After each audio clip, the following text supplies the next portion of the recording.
Hi, we're gonna start again. Sorry about that. I'm having some connection issues today.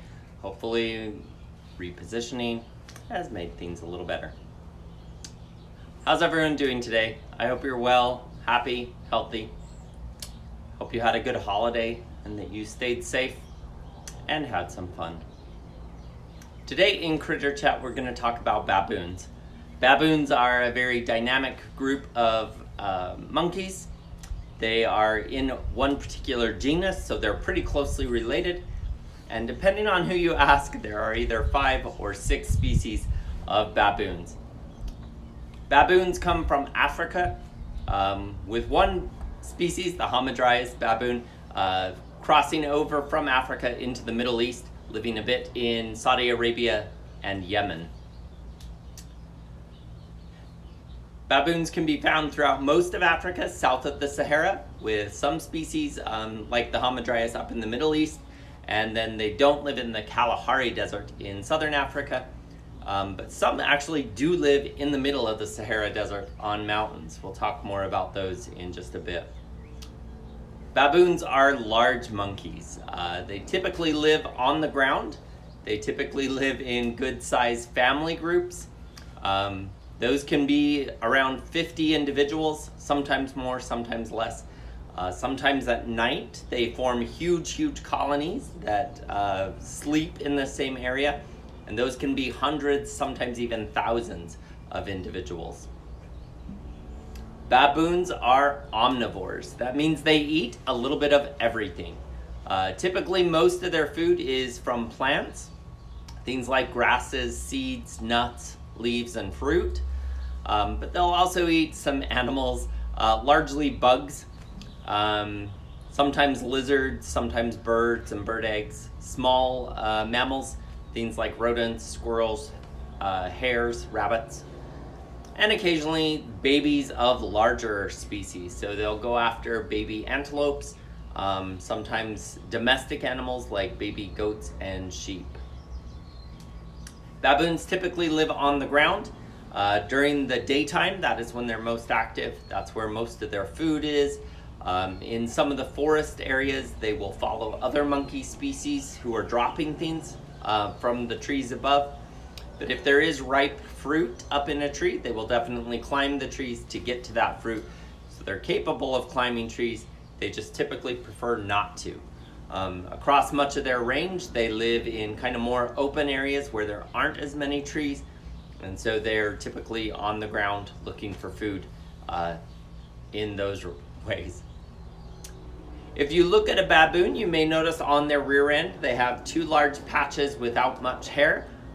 Those are built-in seat cushions called seat pads or rump pads.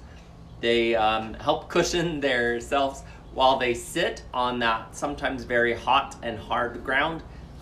Particularly some species sleep in cliffs, so they sleep sitting up in rocky areas, and that kind of just helps keep them in place.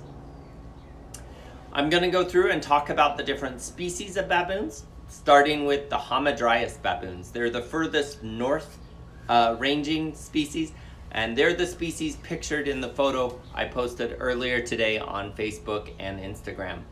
That photo was taken at the San Diego Zoo just a little over a year ago. They have a really great exhibit called Africa Rocks, and the baboon exhibit is one of their huge exhibits that's part of that big exhibit complex that was built maybe about 2 years ago. Really amazing exhibit with a lot of animals. They probably have over 30 individual baboons in that exhibit, so it's really cool to be able to see them interact in a large group. Most US zoos don't typically have troop sizes of that big. The Hamadryas baboon is also a species that I worked with closely in zoos. We'll talk a little bit more about them a little later on. They can be distinguished from the others because of their coloring. They're a little more gray in coloration. Particularly the males are this very nice light gray, and they have these huge hairdos that are really fluffy, frizzy kind of hair coming off of their head and off of their shoulders. And they are groomed very meticulously by their females. So with the Hamadryas baboons, They live in very interesting social groups where it's one male and several adult females, and then their immediate babies. But then they'll hang out with other families who have that same social structure. And then there's kind of some other younger males that kind of mingle in and around those groups, but don't particularly belong to any of those families. With Hamadryas baboons, they used to live in Egypt, and they are often depicted in ancient Egyptian art. They were considered sacred by the ancient Egyptians, and were very closely associated with the Egyptian god of learning called Thoth. And they even found mummified baboons in several of the pyramids and the other tombs that have been excavated in Egypt. So they were historically very important to ancient Egyptian society. They no longer live in Egypt. They've been extinct or wiped out from Egypt for hundreds of years. We're not quite sure when they disappeared, but they've been gone for all of modern times. So it's been quite a while since they lived there. Hamadryas baboons typically sleep in cliffs. So they kind of roam around in kind of somewhat desert adjacent areas, a very dry area with little vegetation, some kind of cactus and small thorny trees. They'll roam over huge areas in a day, sometimes traveling 15-20 miles in a day looking for food, and then they return to the same cliff area to sleep. And in those sleeping cliffs, they sometimes number in the thousands. I'll see if I can find a video that shows that. It's really remarkable. I've seen it in video footage. I've never been there personally. They live in the countries of Ethiopia, Somalia, Saudi Arabia, Yemen, Djibouti, and Eritrea, which are all small countries, kind of right in the top part of the northeast portion of Africa and into the Middle East. So they are the furthest north ranging. And because we're going to talk about a lot of baboon sizes or different species, I'm going to highlight the weight of the males to kind of give you a range of how much they weigh. And the females are typically about half the size of the males, although in the one species they're very close in weight. But male Hamadryas baboons can weigh up to about 60 pounds. So that's a pretty big monkey. Next, we're going to talk about olive baboons. Olive baboons are kind of dark greenish gray olive color. They live in a very wide range across most of northern Africa, just south of the Sahara, kind of from almost the western area of Africa, some of the western countries like Nigeria, Gabon, Cameroon, all the way across over to Kenya. So almost from one ocean to the other across kind of that big swath of northern Africa. And with that, they live in a wide variety of different types of habitats, even though it's the same species. Some live in tropical forests, some live in kind of almost desert areas, some do live in a desert, some live in mountainous areas, and then some live in kind of the northern African plains or savannas. So they're very adaptable to a lot of different environments. And olive baboons are a very large species. The male olive baboons can be up to 90 pounds, so quite a bit bigger than the Hamadryas baboons, and they definitely will let you know that. There is an isolated population of them in two different areas in the Sahara where they live in mountainous areas in the middle of the Sahara Desert, and those are of specific importance and research opportunities for scientists because they're so isolated from others. They really want to try to do some more studies on how they survive in such an extreme area and how they their genetic diversity has done since they've been isolated from the other populations by many miles for probably hundreds of years. Kind of near them, over further east in Kenya and then down through Tanzania and some of the eastern African countries are the yellow baboons. Yellow baboons and olive baboons may sound a little bit different, and in the area where their ranges overlap, they actually will crossbreed with each other, creating a hybridized species that is kind of both and neither olive or yellow baboon. Typically, yellow baboons have very long tails, longer than any of the other species, and they're light in color, so typically tan to yellowish in color. They live mostly in like open grassland areas, and they go all the way to the coast of Kenya and Tanzania. They're also quite a bit smaller than like the olive baboons, with males topping out around 55 pounds. So they're one of the smaller species.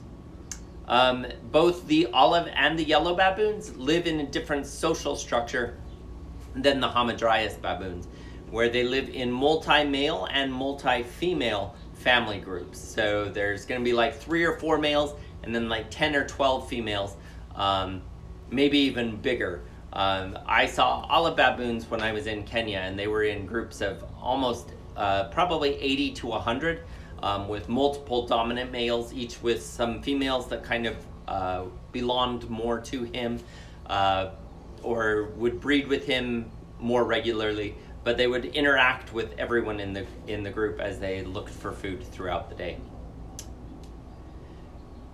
The next group of baboons is called kinda baboons, which only one source I found really talked about them much, but the source that I found that talked about them are very scientific people. They're actually the people who organize and decide if animals are endangered, vulnerable, near threatened, critically endangered, all of those things. So it's that group of scientists that specifically talked about this disputed group of baboons called kinda baboons. Other people say that this population belongs to the yellow baboons, although this group, which tends to be further west than the yellow baboons, tends to be a bit darker. They don't have as long of tails, and they behave quite a bit differently in their social structure, living in smaller groups and moving a bit differently throughout their day. They live in kind of the middle countries in Africa, so Angola, Zambia, the Democratic Republic of the Congo, and Malawi. South of them are the Chakma baboons. Those are the baboons that live furthest south in Africa. They go all the way down to the country of South Africa, filling in most of those countries at the bottom of the continent, with the exception of in the middle of the Kalahari Desert. Chakma baboons are largely regarded as the largest of all baboons, with males sometimes weighing over 100 pounds. So they can be quite large.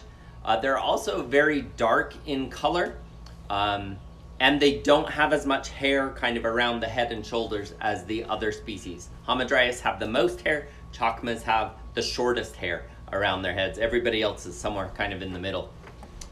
Chakma baboons, particularly in the country of South Africa, have had quite a bit of human conflict with people. In Cape Town, which is a large city in South Africa, there are neighborhoods that were built in areas where the baboons were still living at the time, and in those neighborhoods, the baboons have adapted very well to living around people, often threatening people, coming into houses through open windows or unlocked doors, raiding people's kitchens, raiding people's gardens, chasing and eating people's pets, and domestic animals like goats and sheep.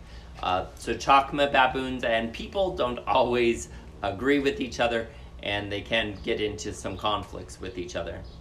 Also, some of the coastal populations of Chakma baboons have been observed eating shellfish that they gather during low tide. It's pretty interesting. They'll go out and gather things like crabs. They'll sometimes crack open things like clams and oysters. They'll eat shrimp or little fish that they can catch in some of the pools. So it really shows the highly adaptability of local populations to learn new sources of food. Last I'm going to talk about the baboons that live in far western North Africa, called the Guinea baboons. These are the smallest of all species. The males typically top out around the 50-pound mark, but the females in this species are actually quite big compared to the females of others, and they're almost the same size as the males.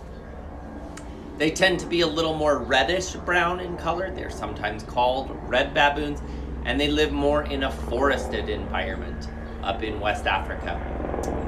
They are the only baboons that kind of show up on the threatened scale. Scientists have classified guinea baboons as near threatened, with their biggest issues and threats being from agriculture and human conflict. With all these baboons, communication is very, very important to them. They have identified over 30 different vocalizations. It varies a little bit from species to species, but they think that most species would be able to understand each other. It's kind of like different dialects or accents of English here in America versus like England and Australia. Some words are the same, some words are different, but we can all kind of understand each other. And scientists feel that that's probably true with all of these baboon species. In addition to vocal communication, they also communicate a lot through facial expressions. That's a lot with their eyes. They'll sometimes make their eyes go very big, very wide. They'll intently stare. They'll also blink or look away if they're trying to be a little more submissive. They don't want to get caught in direct eye contact with an animal that they may feel threatened by. And they'll also communicate through body language. They'll sometimes slap the ground. They'll sometimes lay low or bend lower if they're submissive. If they're trying to be more dominant, they'll kind of puff up a little more. They can make their hair around their head kind of stand out a little more to look bigger. Fighting is also common in a lot of baboon societies, and that can be for a wide variety of reasons. I've seen females fight with each other. I've seen males fight with females. Males will definitely fight with other males for breeding rights. Sometimes they'll fight over who came too close to somebody else's baby. They'll fight over food. Fighting is a big part of their life. Sometimes there's huge conflicts between neighboring big family groups. So like 50 or 60 individuals fighting 60 or 50 other individuals from a neighboring group. I've seen some video footage of that. So baboons can be very hostile towards each other, and it sometimes gets very dangerous. It rarely ends in death. So they don't usually fight to the death, but they will sometimes hurt each other pretty bad, especially males for breeding rights in some of those areas. With baboons, they share 94% of our same genetic material as humans. So they are very interesting to a lot of scientists and researchers because that is such a close genetic match to humans. They have often been used in medical research, and back about 50, 60 years ago, that was actually a little bit of a problem or a threat to the local population, because many of the wild baboons were caught and then brought to the US or other countries, many in Europe, where they were studied and used for medical research or for behavioral research.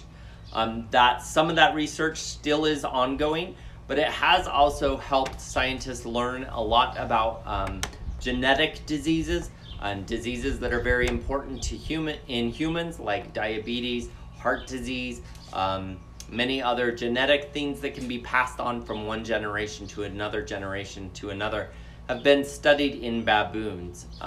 So they are still very important in the scientific community, and luckily the wild populations that were impacted have largely rebounded. Like I said, only the Guinea baboon is near threatened. The others are all least concerned, and in many places in Africa are kind of considered pests. Human conflict with baboons occurs often in many areas of their range.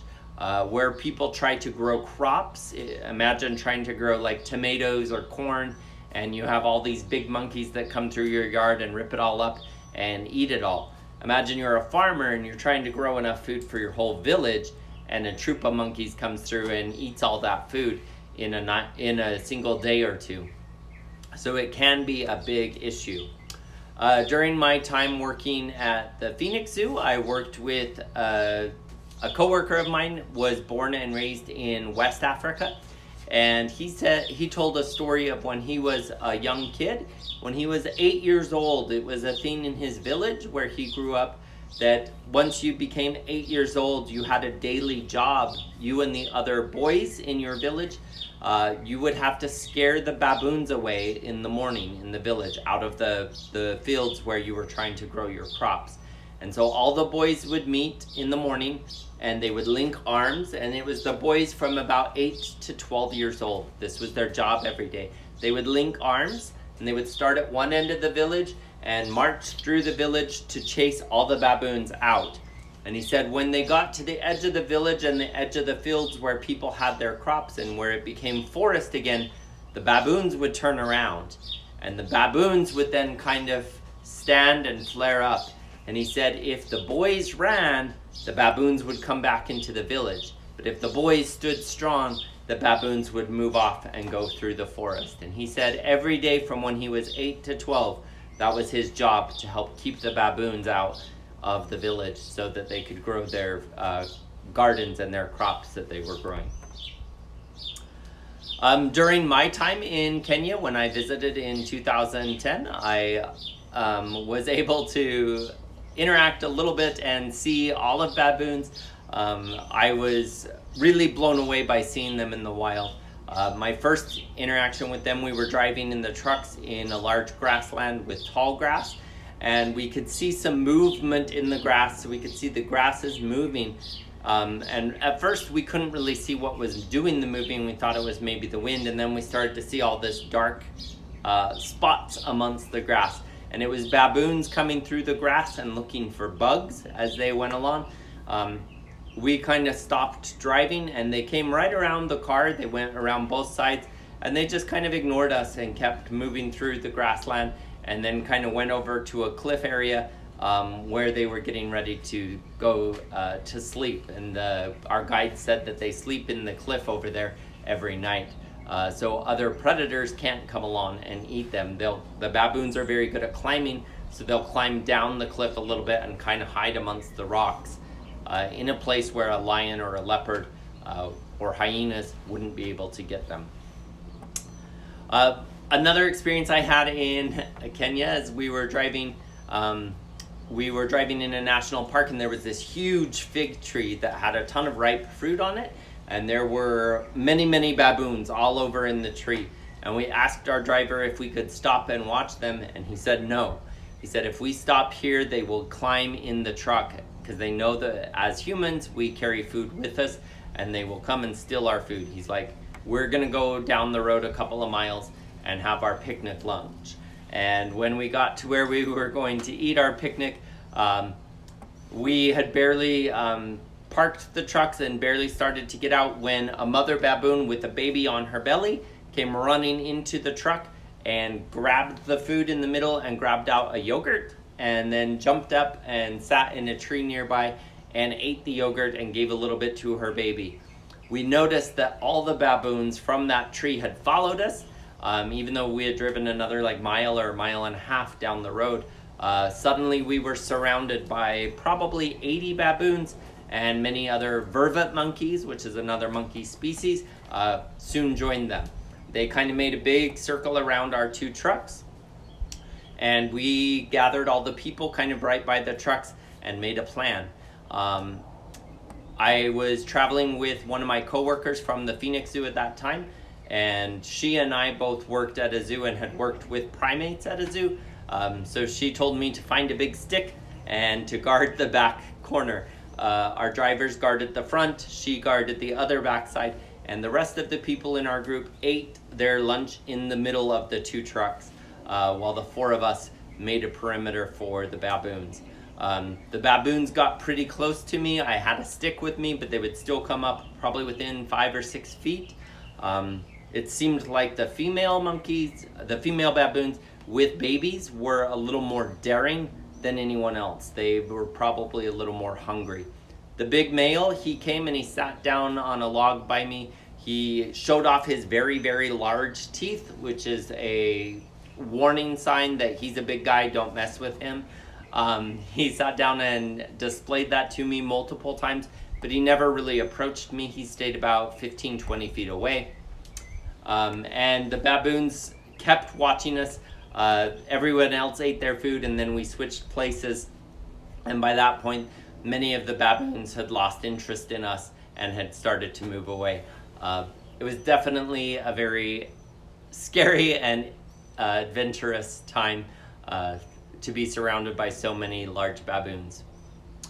During my time working at the Phoenix Zoo, I often fed baboons. In one of my jobs as an educator, I would talk about the different animals as I went around the zoo, and every day I would feed the Hamadryas baboons, and I had to learn who was who and their social hierarchy.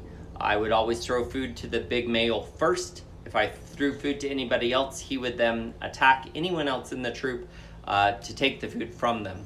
The next individual that needed to get food was the highest ranking female, and then after her it could be scattered amongst the others that were left. But hierarchy is very important for a lot of baboons, and the higher the ranking animal, if the lower ranking ones have something that the higher ranking ones want, they will take it away, and it can cause quite a bit of fighting. So social hierarchy is very important for many baboon societies. What else did I want to talk about? Oh, baboons can typically live into their late 20s in the wild. In a captive setting like a zoo, they can usually live into their 30s. Not always. They do still have some issues that arise, but with medical care and no predators and no competition and fighting, they can typically live a bit longer. Excuse me. I forgot what else I was going to say about that. Baboons are definitely very interesting animals. They're very intelligent. They are very, very social, and they are often studied by anthropologists as well. They are one of the species that people study to kind of figure out how people resolve conflict, to help predict and understand why humans react the way we do. I remember several of my friends learning about anthropology in college were assigned to go watch baboons or sometimes chimpanzees at like a zoo to learn more about basic primate societies, and a lot of those similarities exist in humans. So baboons are certainly a very important species, as they share many of our same traits. I will be sharing more information and some videos about baboons on the Facebook page later today, so make sure you check that out. And always feel free to like, follow, share, and subscribe any of my Zoo Nerd content across the platforms of Facebook, Instagram, and YouTube, or on my website at jeremythezoonerd.com. Until tomorrow, be happy, be healthy, be safe. See you tomorrow. Bye.